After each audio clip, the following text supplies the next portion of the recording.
já havia alertado, né, o ouvinte da Jovem Pan, que a questão amazônica era um caso emblemático do uso da pós-verdade para manipulação da opinião pública, né? Então era tudo uma grande narrativa construída para destruir a reputação do Brasil em âmbito internacional, colocando a nossa pátria como vilã aí do meio ambiente, né? Um tremendo absurdo. A gente também denunciou o protecionismo disfarçado, né? Que é o uso da narrativa ambientalista para como pretexto, né, para impor barreiras às exportações agrícolas e da pecuária brasileira, que são aí uma força motriz não só para o agronegócio, mas para a economia brasileira como um todo.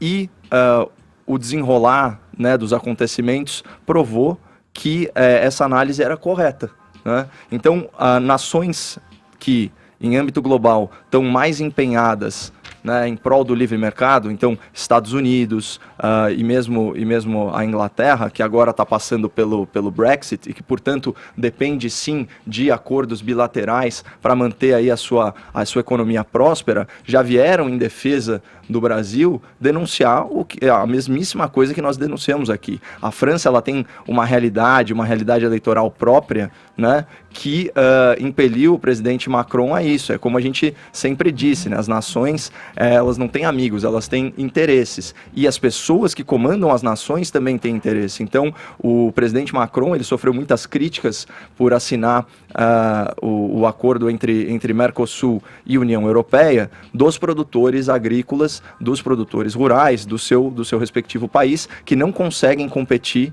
né, muitas vezes em qualidade, mas principalmente em preço, né, com os produtos brasileiros. Então existe aí um forte interesse do ponto de vista eleitoral e econômico para sabotar esses acordos, né? Agora, o ponto fundamental dessa história toda é a gente, de uma forma aí de autocrítica, né, como membros da imprensa, certo? Identificar que o jornalismo brasileiro não cumpriu a sua função precípua, que é o compromisso com a verdade dos fatos. A gente embarcou em uma narrativa, né, que, em última análise, ia lesar a nossa soberania, ia prejudicar a nossa economia. E só muito tarde veio a reação da mídia, esclarecendo o que era mito, o que era fato em relação à questão amazônica, né? Quanto desse, vamos dizer assim, desse problema das queimadas era além da média do período, enfim, quanto de toda essa questão é antropogênica, portanto gerada pela ação humana.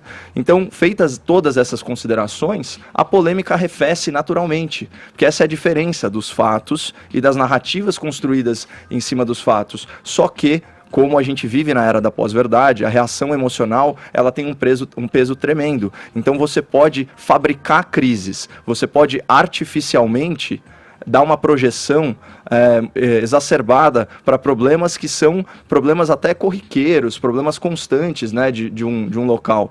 E, por outro lado, também foi uma oportunidade incrível das pessoas terem ideia da dimensão, né, do patrimônio natural brasileiro, de quanto que a gente protege dessa vegetação nativa, né, e do valor que as potências internacionais dão para esse ativo nosso. Então, tudo que dá para chorar, dá para rir também. Ficou muito freio para o Macron, né, um presidente da República dando lição de moral em outra nação, espalhando fake news. É uma vergonha. Só uma coisinha